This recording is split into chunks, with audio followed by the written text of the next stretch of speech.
제 거를 그냥 카피해서 가져가시지 마시고 내 것으로 삼는 게 중요합니다.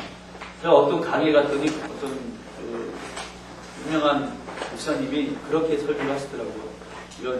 이런 얘기를 하면서 이 사람이 침이 있잖아요. 침이 굉장히 우리 몸에 좋은 효과를 준대요.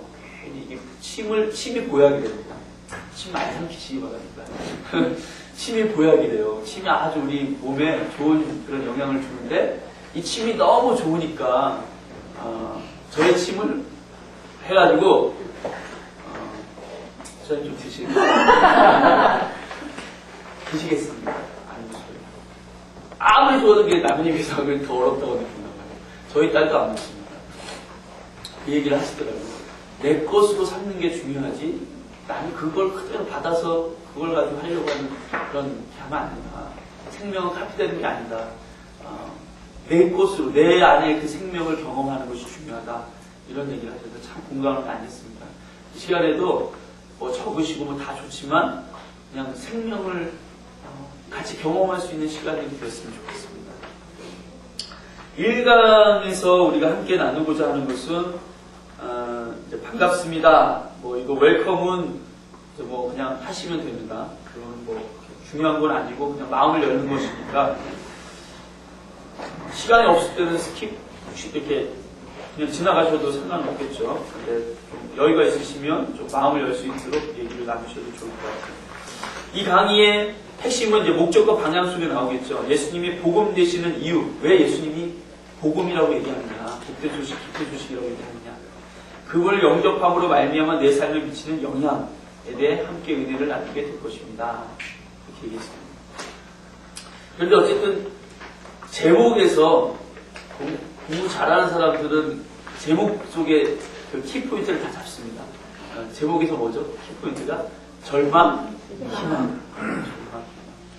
그래서 이 강의에서 첫 번째로 얘기하는 것은 모든 인간은 절망적인 존재다. 이걸 얘기하려고 하는 거예요.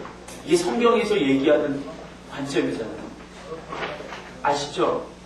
성경에서 인간에 대해서 이 절망적인 존재라고 얘기하는 것을 아시죠? 그래서 예수 그리스도를 믿기 이전에는 어둠 가운데 있었던 존재라고 얘기하고 사망의 그늘에 앉아 있었다고 표현하고 이미 죽었던 존재라고도 표현을 합니다. 성경에 그런 표현들 많이 보시게 되죠. 예수 믿기 이전의 모습, 예수 믿기 이전에, 예수 알기 이전의 모습에 대해서 절망적인 모습으로 표현을 해요. 이게 성경의 관점입니다. 성경적인 인간론. 성경은 하나님은 인간을 어떻게 보시느냐? 절망적인 존재. 희망이 없는 존재. 그거를 이제 쭉 얘기를 하려고 하는 거예요, 쉽게. 저는 이제 어렵게 얘기를 할 겁니다. 별로 안 웃으셨습니다. 네, 죄송합니다. 웃으라고. 네, 인간은 절망적인 존재다라는 것을 이제 설명하는 겁니다. 자, 그래서 사람은 누구나 태어나면서부터 절망적인 존재입니다. 인정하든 인정하지 않든. 근심과 고통, 불안, 질병, 가난, 전쟁 등은 오늘날 모든 사람들이 짊어지고 사는 힘겨운 삶의 모습입니다. 모든 인간은 절망적인 존재입니다. 로마서 3장 23절에 모든 사람이 죄를 범하였음에 하나님의 영광에 이르지 못했더니 이게 뭐 절망하고 연관이 되나 모르겠는데 하나님의 그러니까 우리 이제 이미 믿음이 있는 분들은 이해를 하시겠죠. 하나님의 기준, 하나님의 거룩, 하나님의 영광이라는 그 기준에 미친 사람들, 이미 도달한 사람들에게는 하나님의 평안, 하나님 나라의 희락, 기쁨 이런 것이 넘치게 된다는 거죠. 근데 그렇지 못한 모든 사람들은 다 죄 때문에 하나님의 영광이 되지 못했다. 성경이 그렇게 선언하고 있는 거죠. 나는 그런데 나는 뭐 돈도 좀 있고요. 우리 가정 행복하고요. 괜찮습니다. 이렇게 얘기하시는 분이 꼭 있을 수 있습니다. 그렇죠? 나는 예수 안 믿어도 뭐 충분합니다. 그렇지만 여기 이제 그 다음에 그런 분들에게 얘기하는 거예요. 비록 현재의 삶이 어느 정도의 행복을 맛보는 삶이라 할지라도 인간에게 있어서 죽음은 정해진 사실이기에 우리 모두 절망의 존재입니다. 죽음. 그런 경험들 있으신지 모르겠어요. 내가 어떻게 할 수 없는 상황을 맞이하는 거예요. 제가 고등학교 때 제 성격을 좀 변화시켜 보려고 너무 내성적이라 사진 반생을 했습니다. 근데 저희 학교가 야간이 있었고요. 또 저희 그 서클룸이 야간 애들이랑 이렇게 붙어서 있었어요. 그래서 저녁에 이렇게 하는데 뭔 일인지 모르겠지만 우리 후배들이 억울하게 야간 고등학교 애들한테 맞은 거예요. 근데 저를 비롯해서 저희 동기들이 다 이게 힘이 없어요. 이게 약골들이라 어떻게 한 방 날아서 이렇게 해줘야 되는데 그걸 못 해주는 거예요. 근데 그때 굉장히 무기력함을 느끼고 절망감을 느꼈습니다. 사실은 그렇게 내가 뭔가를 할 수 없구나, 아무것도 할 수 없다라고 느낄 때 굉장히 절망스러웠어요. 제가 더 전에 절망감을 느꼈던 때는 언제냐면, 제가 기억나는 한 초등학교 6학년 때쯤에 저희 집이 아버지가 공장을 하시다가 좀 사업이 안 돼서 망하시고 다시 양품점, 옛날에 옷가게죠. 양품점을 시장에서 하셨는데 그것도 좀 안 돼서 결국 망하셨어요. 저희 학교에서 돌아오는데 빚쟁이들이 막 몰려와가지고 우리 어머니 실신내 계시고 아버지 집 나가시고 이런 상황이 있었어요. 제가 그 어머니 실신내 계시는데 그 빚잔치 하고 나한테 갔는데 제가 이제 장남이니까 왜 장남들은 시키지 않는데 괜히 이렇게 책임감을 갖잖아요. 집안에 대한 책임감. 내가 집에 아무것도 할 수 없다라고 하는 것에 대한 무기력감. 근데 굉장히 절망감으로 저는 이제 깊게 그때는 뭐 이게 절망이구나 이걸 못 느꼈지만 지금 생각해보면 그때 어린 나이에 깊은 절망감을 무기력함 이런 것들을 난 아무것도 보면 할 수가 없구나 이런 것들을 느꼈구나. 제가 대학 졸업할 때도 좀 그런 게 있었는데 제 나름대로 하나님 주신 비전을 쫓아서 이제 전기공학을 공부하고 취업을 하려고 준비했는데 친구들은 다 이제 전기 기사 자격증 다 따는데 저만 안 되는 게 계속. 안 돼서 이제 지금 이 자리에 와 있는 것 같긴 한데 그때는 그게 너무 절망스럽더라고요. 하나님 제게 꿈을 주셨는데 북한성교에 대한 꿈을 주셨거든요.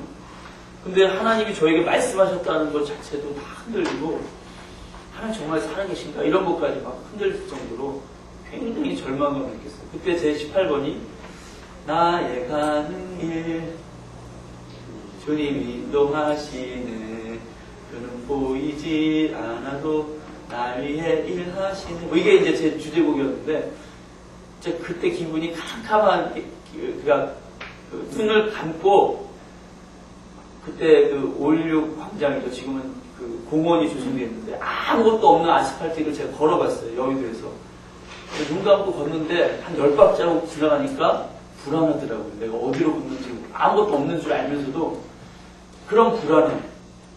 내가 인생에 무기력함, 절망스러움, 아무것도 할 수 없는 내가 내 힘으로 아무것도 할 수 없다고 느껴지는 그런 절망감을 느끼는 시간. 그게 그 무기력함이 굉장히 큰 절망감으로 느껴져요. 그래서 하나님, 제가 한때 이런 생각도 했어요. 좀 왜 그런 얘기 하잖아요. 나는 아무것도 할 수 없어요. 뭐 교회 안에 그런 얘기 많이 하잖아요. 그렇잖아요. 난 할 수 없다. 주님이 이런 얘기 많이 하는 걸 제가 싫어했어요. 왜 할 수 없다고 얘기하냐. 물론 우리 할 수 없다고만 얘기하는 건 아니지만 그래서 기독교인들은 약간의 패배주의 같은 게 있는 거 아니냐. 젊은 나이에 그런 생각을 막 했어요. 사실은 그런 게 아닌 줄 나중에 이제 하나님 은혜를 경험하고 알게 됐지만 왜 나는 못한다고 늘 얘기하게끔 하느냐. 그렇게 조장하잖아요. 교회에서 나는 못합니다. 할 수 없습니다. 이렇게 조장. 왜 할 수 있다고 해야지. 뭐 이렇게 얘기를 했는데 어쨌든 그런 무기력함을 깊이 경험하는 시간들을 통해서 제가 절망감을 많이 경험했어요. 그 실존주의 철학자라고 얘기하죠. 키에로케고르 들어보셨나요? 키에로케고르가 사람은 그 죽음에 이르는 병을 갖고 있는데 그것이 절망이다 이렇게 표현했습니다. 모든 사람들은 절망을 안고 삽니다. 근데 이 키에로케고르가 굉장히 신실한 크리스찬입니다. 이 사람이 얘기하려고 했던 건 뭐냐면 이 절망, 이 죽음에 이르는 병 절망이라는 것은 하나님을 떠나 있는 상태를 얘기하는 거예요. 하나님을 떠나 있는 상태. 믿지 않는 사람들에게 이런 얘기하면은 별로 공감을 못 할 수 있어요. 여러분, 우리 삶에 절망감을 느꼈던 때를 한번 얘기해 보면은 공감을 많이 합니다. 우리 삶에 진짜 절망감을 느꼈던 때. 내 아이가 아픈데 아무것도 해줄 수 없을 때. 특별히 내 아이가 만약에 죽어가는 병에 걸려있다.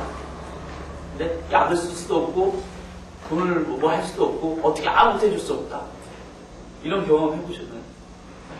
해보시면 안 좋죠, 별로. 어쨌든 그때의 그 부모로서 느끼는 절망감. 이 인간이 죽음 앞에서 얼마나 절망적인 존재, 내가 얼마나 그 무기력한가를 깨달을 때 절망적인 존재라는 것을 알게 됩니다. 어느 누구도 죽음을 비껴갈 수 없기 때문에. 어떤 사람은 나는 죽음을 태어나게 맞을 수 있다라고 얘기할 수 있을지 모르겠지만, 자기의 죽음에 대해서는 그렇게 얘기할 수 있을지 모르겠지만, 만약에 자기가 사랑하는 아내나 친구나 부모나 자식이라고 한다면, 만약 자식이 그렇게 죽어간다고 한다면 거기에 대해서도 태어날 수 있겠는가? 절대 그렇지 못합니다. 절망스러워. 인간은 모두 절망 가운데 있는 존재라는 거죠.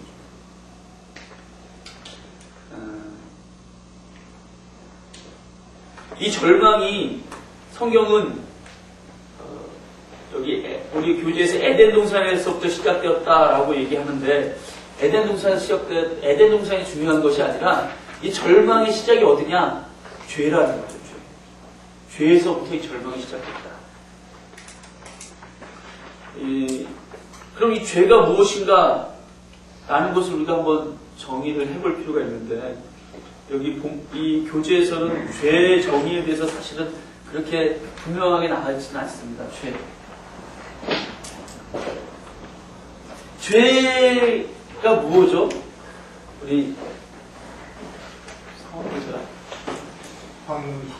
황문국입니다. 죄가 뭐죠?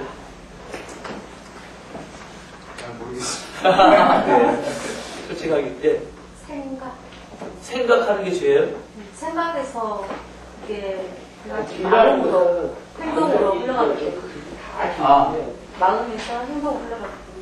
네, 그렇게 흘러가는 게 물론 죄도 있죠. 죄가 아닌 것도 있잖아요. 죄가 뭐냐면 이 죄의 정의를 바르게 내리는 것이 중요합니다. 사람들이 죄 짓는 거 도둑질 죄라고 그러잖아요. 그쵸? 거짓말 이런 거 죄라고 그러잖아요. 사기치는 거, 간음, 강간, 살인 이런 거 다 죄라고 그러잖아요. 그쵸? 양심에 찔리는 거, 양심에 거스리는 거. 이건 좀 더, 이것보다는 좀 더 내면적인 죄라고 얘기할 수 있는 거겠죠? 하나님의 뜻을 거스리는 거. 네. 이제 교회 다니시는 분들은 이제 하나님의 뜻을 거스리는 거. 이런 걸 이제 죄라고 얘기할 수가 있습니다. 근데 이런 것들은 다 죄의 열매들이라고 얘기합니다. 죄의 열매들. 그러니까 진짜 죄는 아니라는 거예요. 죄의 열매들. 그러니까 이건 죄가 아니다 이게 아니라 이거는 죄의 결과로. 죄에 속하다고 말이에요. 예. 죄에 그러니까 이렇게 보시면 돼요. 나무가 있으면 이렇게 사과나무라고 치고 이게 사과가 이렇게 열렸습니다. 네? 이런 열매들이란 말이죠. 죄에 뿌리가 있습니다. 뿌리. 이게 진짜 죄라고 얘기하는데 성경에서는 이걸 죄라고 얘기합니다. 이건 죄의 열매. 이 죄가 있기 때문에 이런 열매를 맺을 수밖에 없다고 얘기합니다. 이게 성경적인 겁니다. 우리 세상에서는 뭐라고 얘기하냐면 이걸 죄라고 얘기해요. 그래서 이걸 도둑을 많이 하면은, 만약 도둑질하면 뭐죠? 뭐라고 그러죠? 도둑놈. 이렇게 얘기를 합니다. 거짓말쟁이, 살인자. 이렇게 얘기합니다. 그런데 사람들에게 살인했는데도 안 드러났어. 그러면 죄인으로 취급을 안 받습니다. 그렇죠? 드러나야지만. 많이 하면은 죄인이라고 얘기하는데 성경은 그렇지 않고 원래 죄인이기 때문에 죄를 짓는다. 이렇게 얘기하는 거예요. 이게 이제 성경이 하나님의 관점입니다. 원래 죄인이었기 때문에 죄를 짓는다는 거예요. 세상은 죄를 많이 짓기 때문에 죄인이라고 얘기합니다. 많이 우니까 울보라고 얘기해요. 근데 아니에요. 성경은 얘가 원래 울보야. 그래서 울 수밖에 없는 환경과 상황과 조건이 갖춰져 있기 때문에 많이 우는 거예요. 세상은 울지 마.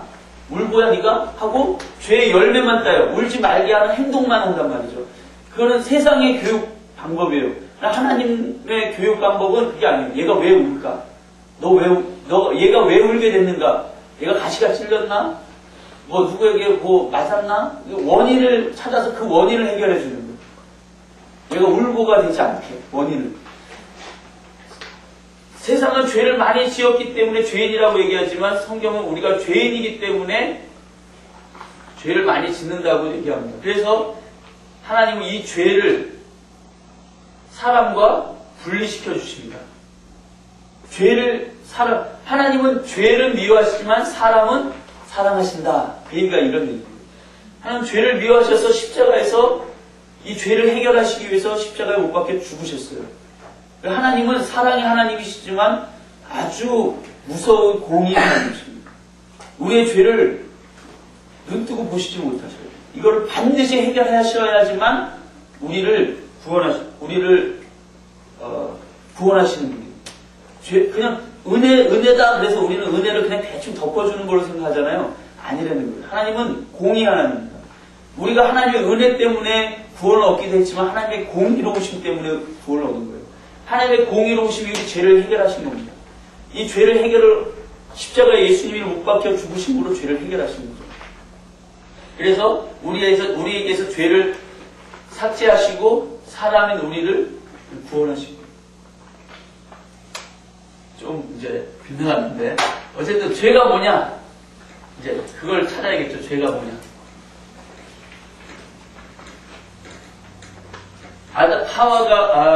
사단이 하와에게 와서 이 선악을 알게 한 나무의 실과를 먹으면 하나님과 같이 될 것이다. 이렇게 표현을 하죠. 죄는 내가 하나님 되려고 하는 거예요.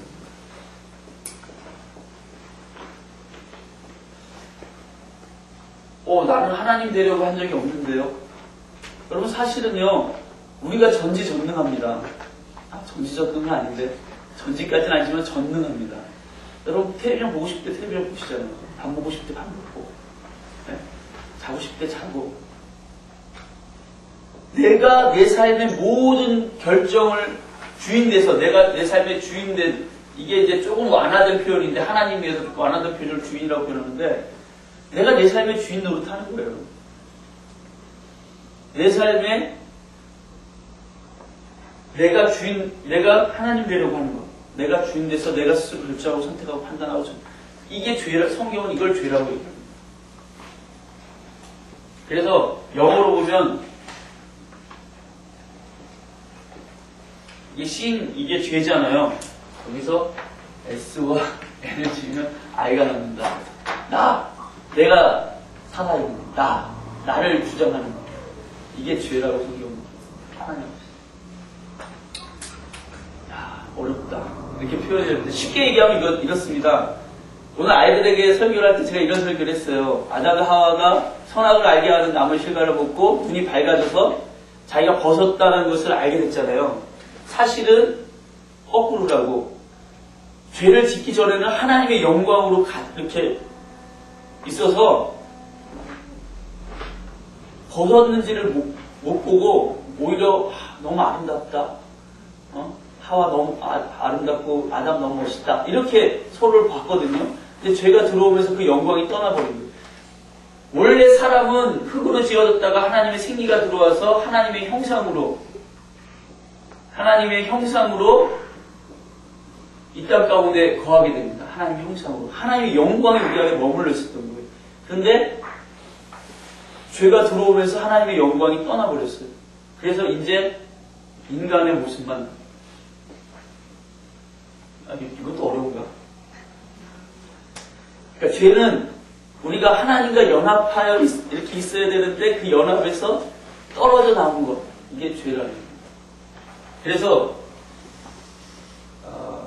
왜 그렇게 떨어져 나오게 됐는가? 에덴 동산에서 사단이 유혹했던 것처럼 내가 하나님 되려고 했기 때문에 하늘에 태양이 2개 있어서 오는 것처럼 내가 하나님 되려고 하는 순간 하나님께서 이게 죄거든요. 하나님께서 우리가 떨어질 수밖에 없어요. 그래서 죄의 결과, 죄의 열매들은 이런 건데 죄의 결과가 뭐냐? 하나님께로부터 분리되는 겁니다. 하나님과 분리됐어요. 에덴 동산에서 아담과 하와가 쫓겨납니다.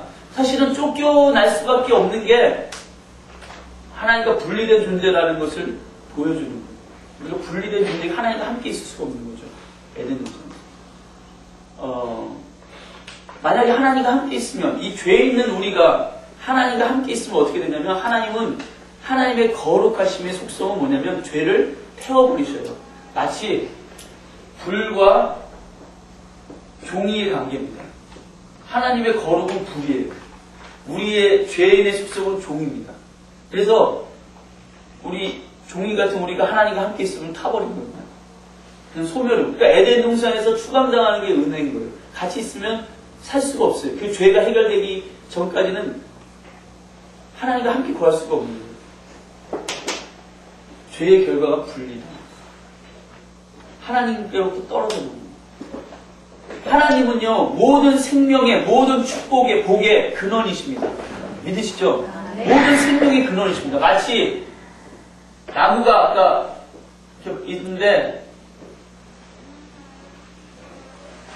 이 나무의 가지를 하나 또 뽀개서 잘라서 이렇게 놔두면, 이 나무가 뭐 꽃이 있어서 뭐 아무리 아름답다 할지라도 이게 생명의 근원되는 이 나무 뿌리, 나무에서부터 분리돼서 나왔기 때문에 이게 어떻게 됩니까? 얼마 있으면 시들어버려요. 말라버리죠. 시간 문제죠. 이게 당장은 이게 뭐랄까요? 아름답게 있는 것처럼 보이지만 사실은 말라버린단 말이에요. 인생이 원래는 하나님께서 우리를 디자인하셨을 때는 죽음이라는 것이 들어와 있지는 않았어요. 그러니까 아담과 하와가 아마 범죄하지 않았으면 평생 영원히 영생을 가지고 살았을 거예요. 근데 그들이 범죄함으로 죽음이라는 게 들어온 거예요. 죄의 삭은 사망이라고 얘기합니다. 죄의 결과가 사망, 죽음이 맞다는 거죠. 그래서 원래 성경에 보면 뭐 노아 이전의 시대의 사람들은 뭐 900세 막 살잖아요. 엄청 많이 살잖아요. 근데 지금 당장은 살아있는 것처럼 보이지만 어쨌든 결과적으로 죽음에 이르게 됩니다. 그 죽음에 이르는 시간들이 이제 점점 빨라져가지고 이제 7, 80년 살면 죽게 되는. 죽는다라는 것은 뭐냐? 사람이 절망적인 존재다. 하나님의 생명으로부터 분리됐기 때문에 절망적인 존재다라는 것을 보여주는 하나의 큰 표식입니다. 인간이 인정을 하든 하지 않든 인간은 절망적인 존재다. 이것을 깊이 인식하는 사람들이 은혜를 받는 사람입니다. 그래서 하나님 때로는 우리 삶에 절망적인 시간들을 주시는 거예요. 고난의 시간들. 그러니까 예수 믿지 않는 분들도 이게 등 따시고 배부를 때는 예수 안 믿다가 다급해가지고 제가 지난번에 강릉에 갔을 때 어떤 분 만났는데 여러분도 잘 아시는 우리 교회에 있던 분인데 강릉 가신 분 부모님이 너무너무 잘 살잖아요. 부자잖아요. 엄청난 부자인데 그러니까 교회 예수님을 잘 안 믿었단 말이에요. 그 자녀들은 너무 신앙이 좋은데 근데 아들이 의사의 이분이 암에 걸렸어요. 그러니까 자기 돈을 해결할 수가 없잖아요. 자기의 부모가 돼서 아무것도 할 수 없잖아요. 그러니까 깊은 절망감을 이분들이 느끼시는 거예요. 강릉까지 와가지고 석 달 동안 새벽 예배를 빠지지 않고 금요철을 빠지지 않는 거예요. 그러니까 절망을 느낄 때 사람들이 하나님을 찾게 돼요. 그러니까 절망을 느낄 수 있도록 하나님 환경을 여시는 것도 축복이라고 생각해요. 그런 깊은 절망 가운데 있던 사람들이 이제 하나님을 만나려고 자 죄의 기원과 영향력 이렇게 이제 써 있는데 어쨌든 제가 이제 그런 얘기 드린 겁니다. 그 에덴 동산의 선악과를 먹고 사람들이 범죄함으로써 인간에게 근심, 고통, 불안, 질병, 가난, 전쟁 이런 것이 들어오고 가장 최종적으로 절망, 죽음이라는 절망이 들어왔다. 제가 아까 얘기하면서 저에게 느껴졌던 절망, 무기력함 속에서 느꼈던 절망에 대해서 자연스럽게 말씀을 드렸죠. 여러분들도 강의하실 때 그렇게 하셔야 됩니다. 내가 느낀 절망, 내가 무기력하게 느껴졌던 때, 그렇게 나눌 때 공감을 하게 돼요. 제가 얘기할 때 공감되셨나요? 네. 인간이 절망적인 존재라는 것을 공감할 수 있습니다. 그러나 인간은 사단의 게임에 넘어가 선악을 알게 하는 나무의 실과를 보고 하나님 앞에 범죄하였고, 하나님께서 세우신 관계, 하나님은 창조주이시고 우리는 피조물이다 라는 것을 볼 수 있는 하나님과 우리와의 관계를 세우신 것이 뭐냐? 선악을 알게 하는 나무의 실과예요. 어떤 분들은 이렇게 얘기합니다. 그 나무만 없었으면 아담 하와가 범죄하지 않고 죄 안 짓고 살 수 있을 텐데 왜 하나님 구태여 죄 지을 줄 뻔히 알면서 그렇게 하셨습니까? 그런 얘기 가끔 하잖아요. 근데 하나님께서 하나님의 형상과 모양대로 인간을 창조하셔서 온 세상 만물을 다스리도록 하셨기 때문에 사실은 인간이 하나님과 다른 게 별로 없었어요. 거의 하나님과 같은 존재였단 말이죠. 그런데 인간에게 있어서 가장 큰 실수할 수 있는 게 뭐냐면 자기가 하나님인 줄 착각하면 이제 실수하기 시작하는 거예요. 그거를 가르쳐 주시기 위해서 선악을 알게 하는 나무의 실과를 세우시는 겁니다. 나는 창조주고 너는 인간이야. 그러니까 이 선악을 알게 하는 나무의 실과는 먹지 마라. 하나님의 절대 주권을 상징하는 것이 선악을 알게 하는 나무의 실과다라고 얘기하는 거예요. 그걸 먹지 마라. 그걸 볼 때마다 하나님은 창조주, 나는 인간이지. 겸손할 수 있고요. 근데 그거를 범한 거, 이제 도전한 거죠. 하나님과 같이 되려고 도전한 거죠. 하나님과 분리됨으로써 죽음이, 사망이 인간의 세계에 들어오게 됐고, 그 아담의 후손으로 태어난 모든 사람들이 이 분리됨 가운데서 계속 태어나게 되는 거예요. 분리됨 가운데. 죽고 태어나고 하는데 다 분리됨 가운데. 그래서 모든 인류가 다 절망 아래, 영원한 죽음이라는 절망을 안고 태어나게 됐다. 이것이 성경이 인간을 절망이라고 절망적인 존재라고 얘기하는 것이라는 얘기입니다. 철학자 얘기도 할 수 있고, 자연 만물, 인간의 무슨 생로병사 다 얘기할 수 있겠지만, 그런 거 다 따져서 얘기하려면 너무 시간이 걸리고, 성경이 왜 인간을 절망적인 존재라고 얘기하느냐. 인간이 범죄했고, 하나님과 같이 되려고 범죄했고, 그 범죄로 말미암아서 영원한 생명의 본체이신 하나님께로부터 분리되어 나왔기 때문에, 마치 나무에서 꽃까지 가지가 꺾여져 나온 것처럼 분리되어 나왔기 때문에 절망적인 존재다. 그래서 죽음이라는 것, 사망이라는 것이 인간에게 들어왔고, 반대로 사망을 보면서 죽음이라는 것을 보면서 인간이 절망적인 존재이구나 라는 것을 우리가 깨달을 수 있게 되는 것이다. 그런 얘기를 할 수가 있는 거죠. 그래서 이제 여러분들은 어떤 절망 가운데 절망을 경험해 보셨나요? 물어볼 수 있겠죠. 신뢰가 되지 않다면 우리 최유진 집사님, 짧게 가장 깊게 절망을 느꼈던 때가 언제였어요? 가장 최근의 사건인데요. 아버지 돌아가신 지가 이제 한 달여 정도밖에 안 됐는데, 그때 아버지 죽음을 이제 옆에서 지켜보면서 인간의 그 생로병사를 깊이 생각해보지 않을 수 없었고, 그러니까 왜 이렇게 죽을 수밖에 없는 그런 존재로 태어났는데 그는 또 생각해봤고, 또 개인적으로는 그저께 이제 또 의상 다녀왔는데요. 아버지가 언니 집에 거처를 하고 계셨거든요. 갔더니 언니가 그 아버지 있던 그 방을 손을 못 대고 있더라고요. 근데 제가 가서 이제 이렇게 옷과 자임을 챙겼는데 조그만 그 여행용 가방이 있어요. 그거를 보니까 아버지 이 병원 저 병원 다니면서 본인이 살아서 나올 거라는 생각에 뭐 속옷, 입을 옷 이런 것들을 잠바 이런 걸 챙겼는데 그게 그대로 있는 거예요. 그 본인은 그렇게 행한 그 주체는 이미 가루가 돼서 누워 있는데 그것만 남아있는 걸 보니까 정말 당황스럽고, 다시는 그 주체에 대한 아버지를 볼 수 없다는 그 절망감이 너무 크더라고요. 그래서 언니랑 같이 그 방에서 같이 또 막 울고 이렇게 나왔었거든요. 그 보여주신 절망은 너무 보고 싶지만 절대로 볼 수 없다는 그 음성을 들을 수 없고 육체를 만질 수 없다는 그게 저희 가장 요즘 큰 슬픔이고 절망 같습니다. 얘기 나눠주셔서 감사합니다. 또 우리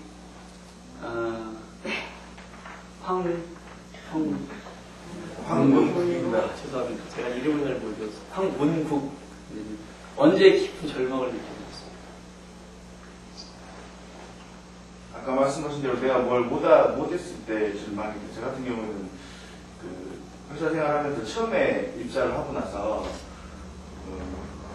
기계들은 약간 손대는 일들이 있었는데 다른 친구들은 이제 공구를 가지고 다른 기계들을 물론 알아서 했겠지만 직접 고치는데 저는 그 기계들을 차이는 이 친구랑 나랑 별로 없을 것 같은데 내가 도저히 하지를 못하더라고요. 그래서 그에 대해서 일적으로 많이 초반에는 힘들었었거든요.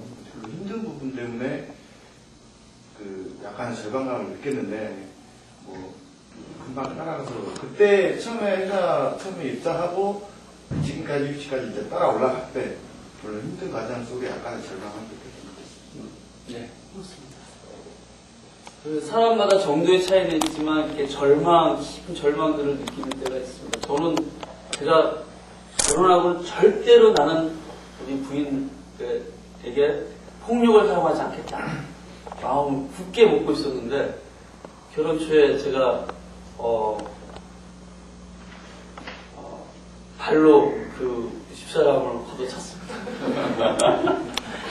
그 정도 가지고 뭘 또 그러십니까? 왜 이렇게 얘기하실지 모르겠지만 저는 제 안에 이렇게 그게 아주 컸거든요. 절대 나는 안 된다. 뭐 이런 게 있었는데 너무 내 성질을 못 이겨가지고 막 그러면서 그러고 나서 그때 시대 아파트 살았었는데 시대 아파트 옥상에 올라가서 뛰어내리고 싶더라고요.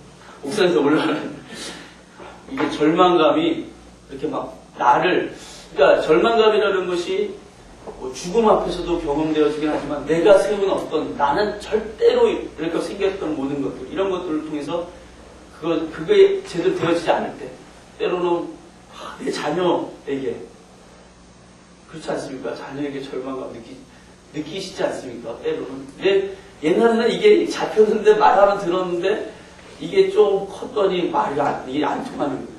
절망감, 무기력하고 아무것도 내가 아니다라는 생각이 들어갑니다. 이게 깊은 절망감을 느낄 때가 있는데 복음은 바로 이 절망의 삶을 희망의 삶으로 바꿔줄 수 있다는 것이 복음입니다. 예수님께서 특별히 죽음을 다루시는 예수님을 성경에서 보게 됩니다. 죽은 나사로를 살려내셔요. 자기 아들이 죽은 과부, 외아들이 죽은 그 과부가 이렇게 나올 때 뭐 살려달라고 요청하지도 않았는데 불쌍히 여기시고 가서 손 얹으시고 낫게 해주세요. 절망 가운데 있는 우리들에게 예수님 오셔서 우리의 절망을 다뤄주신다는 것을 성경이 보여줍니다. 예수님이 죽음을 부활로 이기신 분이십니다. 그래서 절대 희망의 하나님이라고 얘기하는 것입니다. 예수님을 우리 삶에 받아들이면 우리 삶이 절망적인데 완전히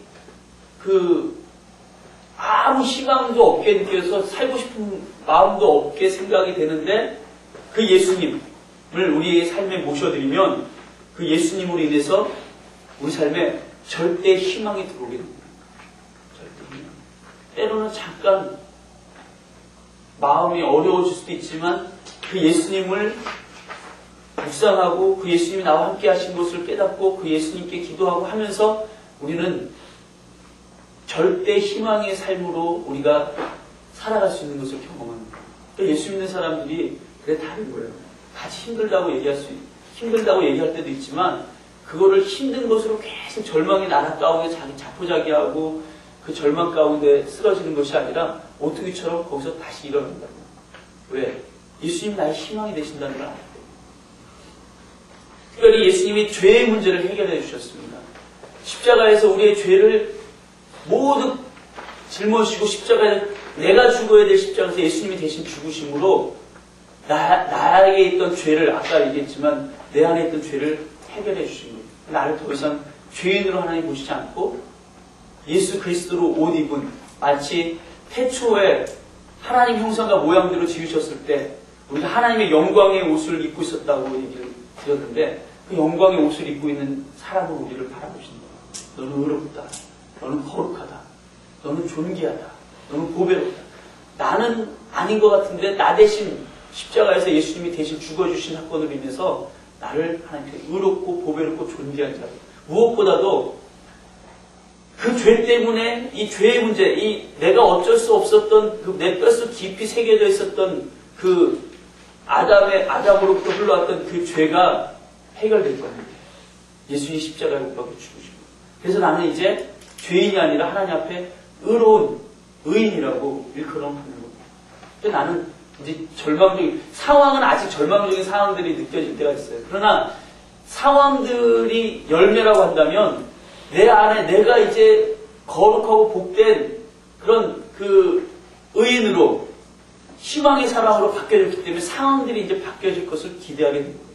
내 안에 계신 예수님께서 죽음을 다스리고 환경을 바꾸신 것처럼, 변화시킨 것처럼 내 안에 계신 예수님을 인해서 내 삶의 환경이, 내 삶에 내가 죄인이었을 때는 죄의 결과들을 맺을 수밖에 없었지만 내가 이제는 하나님 앞에 의롭고 거룩한 자이기 때문에 그 환경들까지도 바뀔 것을 기대하게 됩니다.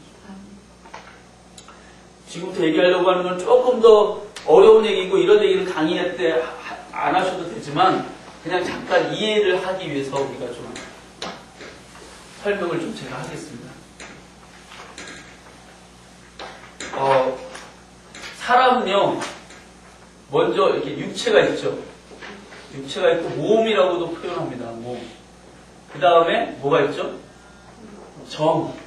정이 뭐가 있냐면 지식, 깨닫고 아는 거, 감정, 의지, 결단, 선택하는 것, 이런 것이 있다고 얘기하죠.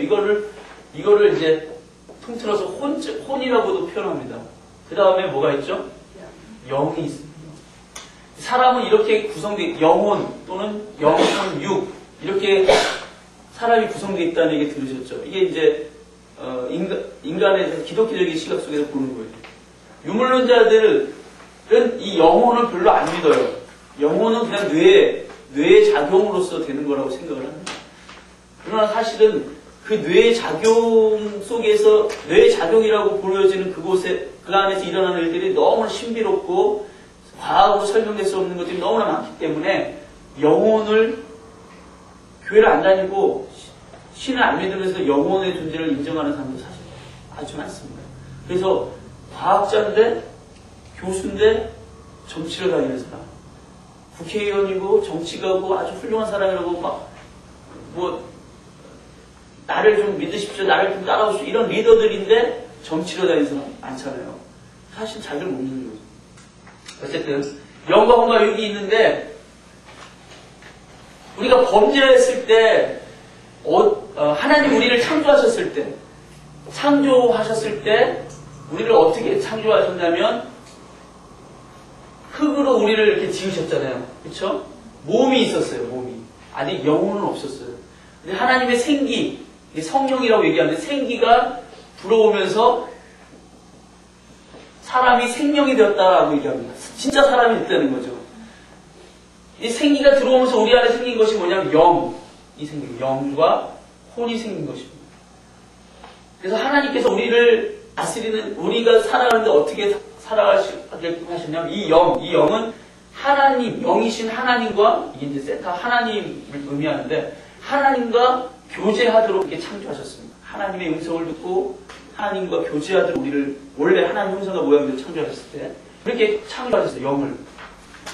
그리고 이 영에 의해서 지정의가 다스려지도록, 하나님의 음성을 듣고 하나님의 말씀을 듣고 하나님과 교제하면서 하나님으로 인해서 느끼고 하나님 때문에 행복하고 기쁘고 이런 지정의를 느끼도록, 그래서 이 지정에 의해서 육체가 다스려지도록, 손이 앞으로 뻗어라, 뒤로 이렇게 해라, 이런 식으로 몸이 다스려지도록 그렇게 창조하십니다. 그리고 이 육체에 의해서 환경, 세상을 정복하고 다스려라 하고 하나님께서 우리를 명령하셨습니다. 그러니까 이게 창조시에 하나님의 질서에 하나님과 우리의 영이 교통하고 이 영이 감정을 다스리고 감정이 육체를 다스리고 육체가 환경을 다스리고 하는 질서를 세우십니다. 근데 사람이 범죄로 타락했습니다. 타락했을 때 우리가 영혼이 다 죽은 것이다. 영이 죽어버렸습니다. 영의 흔적은 있는데 영의 기능을 못해요. 영의 기능은 뭐냐? 하나님과 교제하는 거예요. 영의 흔적은 있어서 자꾸 뭐 다른 것들을 신으로 섬기려고 하는 것들이 참된 하나님을 섬기지 못해요. 영의 기능이 죽어서. 영의 기능이 죽으니까 우리의 혼이 영에 의해서 통제되지 않습니다. 우리의 육도, 감정, 우리의 성령에 의해서 통제되는데 통제가 안 돼요. 대신 사단이 환경을 통해서, 주변 환경을 통해서 육체에 영향을 줍니다. 육체를 길들여요. 자꾸 보게 하고, 듣게 하고, 육체를 길들입니다. 육체가 혼에 영향을 줘요. 그래서 맨날 너는 안 돼, 너는 못됐어, 너는 뭐 바보야, 이런 얘기만 들으면 내 생각이 나는 안 되는 놈이야, 난 못된 놈이야. 우리의 감정이 수치와 죄책감 가운데 빠지고 결정하고 선택하는 것도 늘 부정적인 것, 그런 것도 선택하면서 살아가게 되고. 그래서 사단의 종로로 됐다라고 얘기하는 성경입니다. 사단의 종로. 근데 예수님께서 오셔서 우리를 구원하세요. 십자가로 말미암아 구원하셨습니다. 구원하셨을 때 영혼, 육이 다 같이 구원되면 얼마나 좋습니까? 그렇죠? 우리가 구원받았을 때 갑자기 손가락이 6개가 된다거나 눈이 3개가 된다거나 이러면은 별로 안 좋겠지만 어쨌든 뭔가 육체적인 변화, 난 구원받았구나 이런 게 있을 텐데 전혀 그런 게 없죠. 어디에 변화가, 이 영이 살아나는, 영의 기능이 살아나는, 하나님과 교제할 수 있는 영의 기능. 영의 기능이 살아나서 이 성령으로 말미암아서 영의 기능이 감정의 영향을, 우리 생각하는 것이나 느끼는 것이나 선택하고 결정하는 것에 영향을 줘. 주일날 교회 가지. 주일날 하나님 앞에 나가서 예배드리는 것, 말씀 속에서 또는 교제 속에서 배웠어요. 그거 좋다고 느꼈어. 그래서 선택합니다. 이런 식으로. 그래서 환경에 영향을 줘. 주일날은 교회 간다. 환경에 영향을 주죠.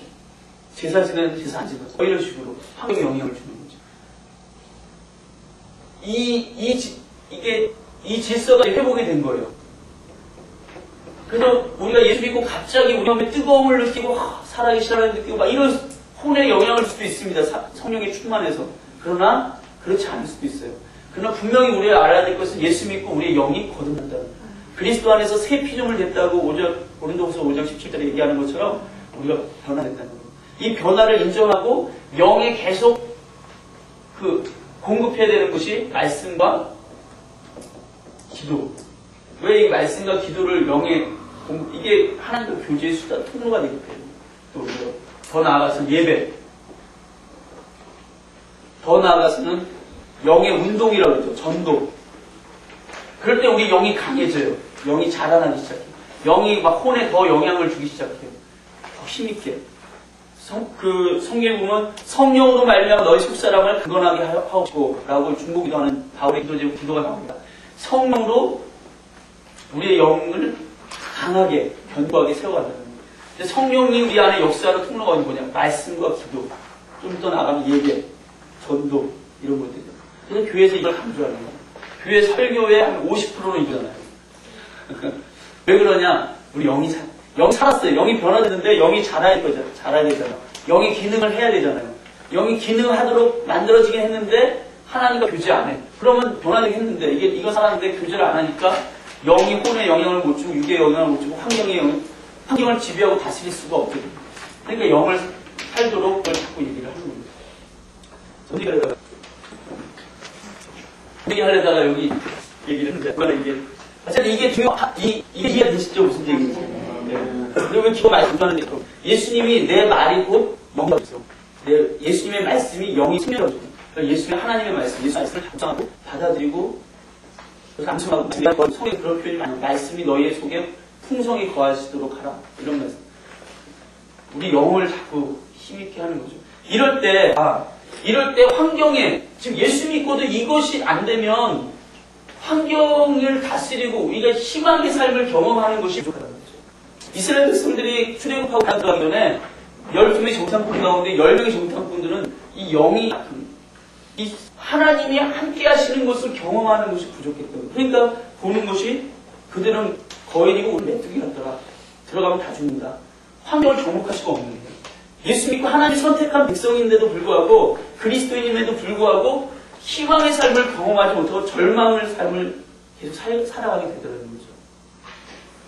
이 부분은 그러니까 예수님 믿고 예수님 믿었다 하시는 분들이 좀 해줄 필요가 있어요. 왜 절망 그리스도를 믿고 예수 믿고 절망적인 상황이 왜 희망이 절대 희망심을 경험하지 못하는가?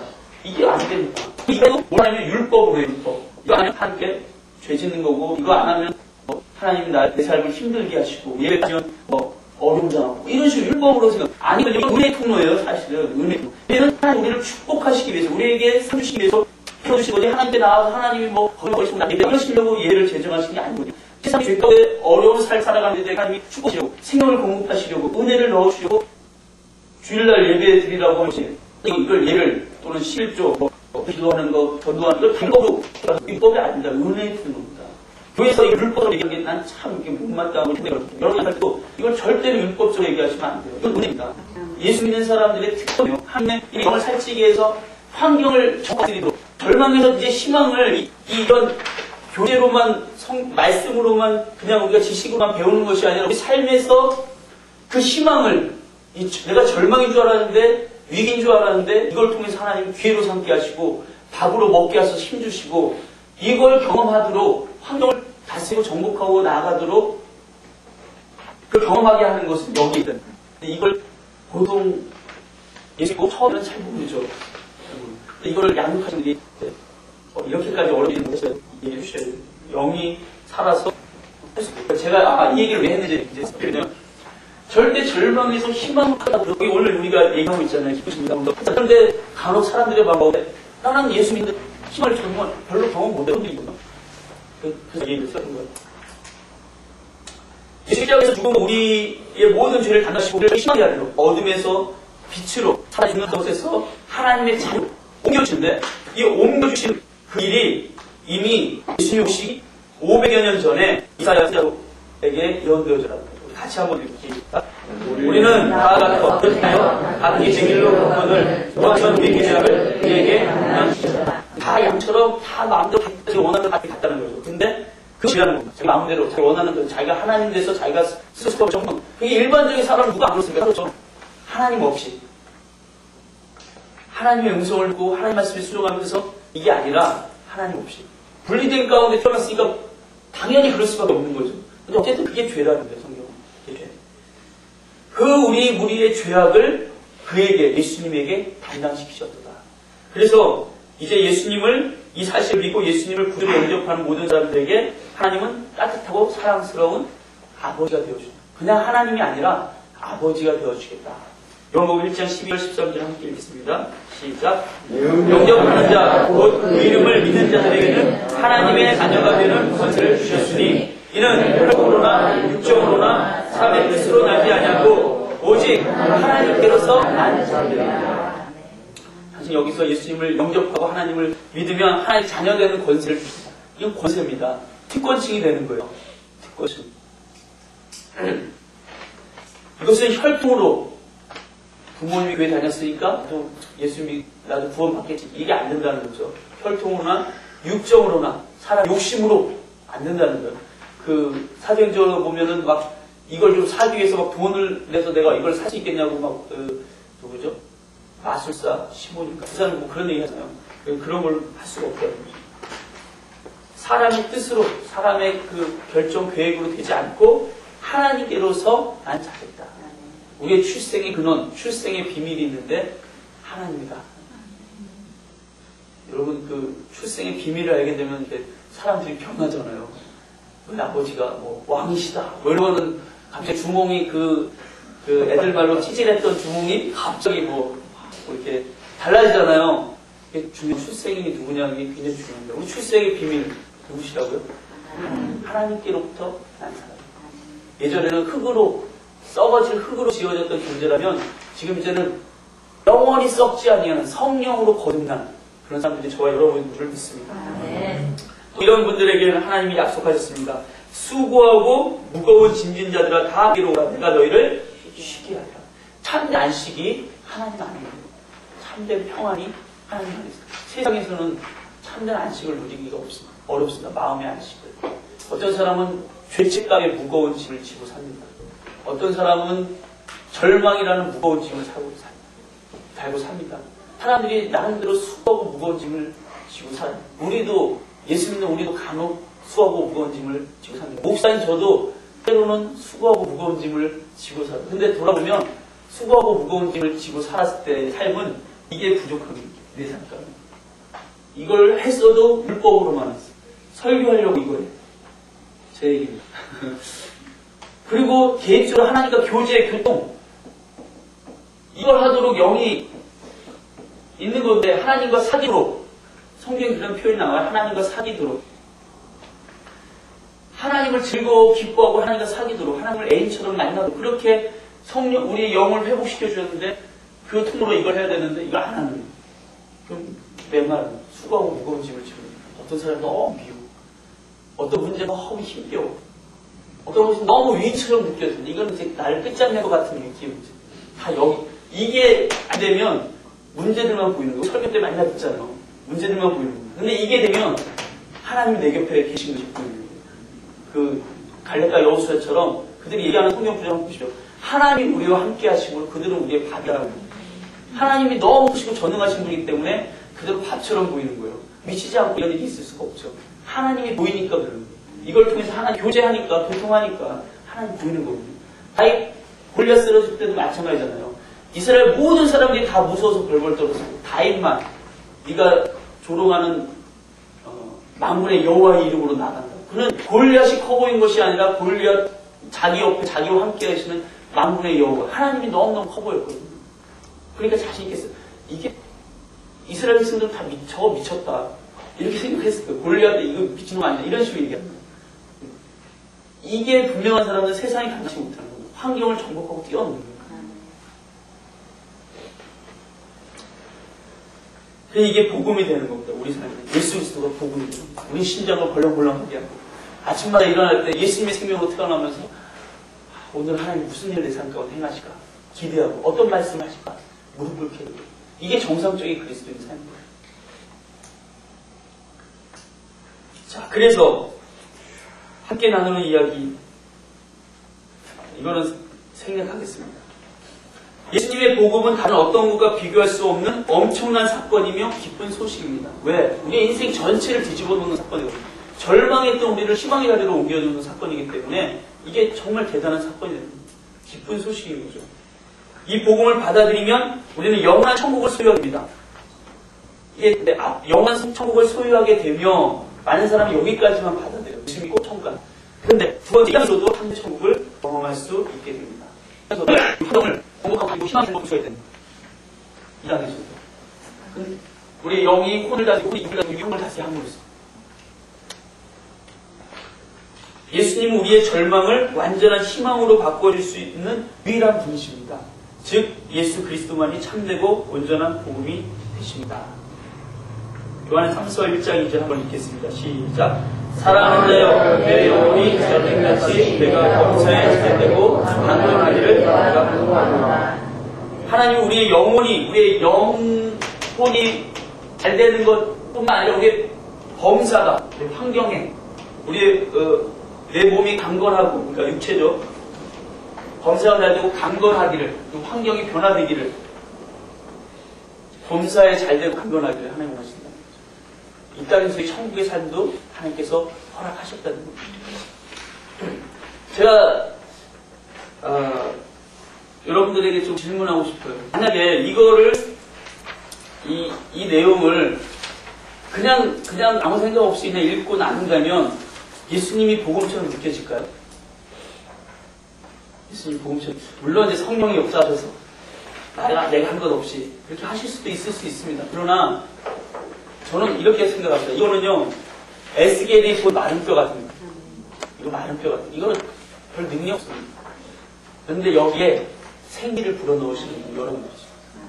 생기를 불어넣는 살아있는 기운이. 근데 어떻게 생기를 불어넣느냐?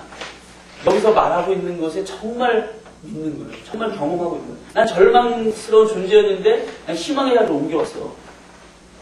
그래서 그 희망 되시는 예수 그리스도를 전하지 않으면 안 되는 뭐라 그래야 돼?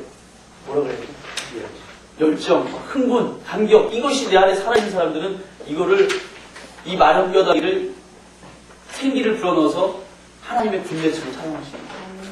이게 파워풀한 겁니다. 여러분 가운데 이거 없으셔도 하실 수 있는 분들이 있어요. 사실은 그러면 그분은 완전히 설교 한 편을 하시는 거예요. 설교. 전도 설교 같은 거 하시는 거예요. 그런 분들이 다 되셨으면 좋겠습니다. 특별히 리더분들, 또 세가족 간에 계신 분들은 이게 내 삶으로 경험되어져요. 그래서 이것이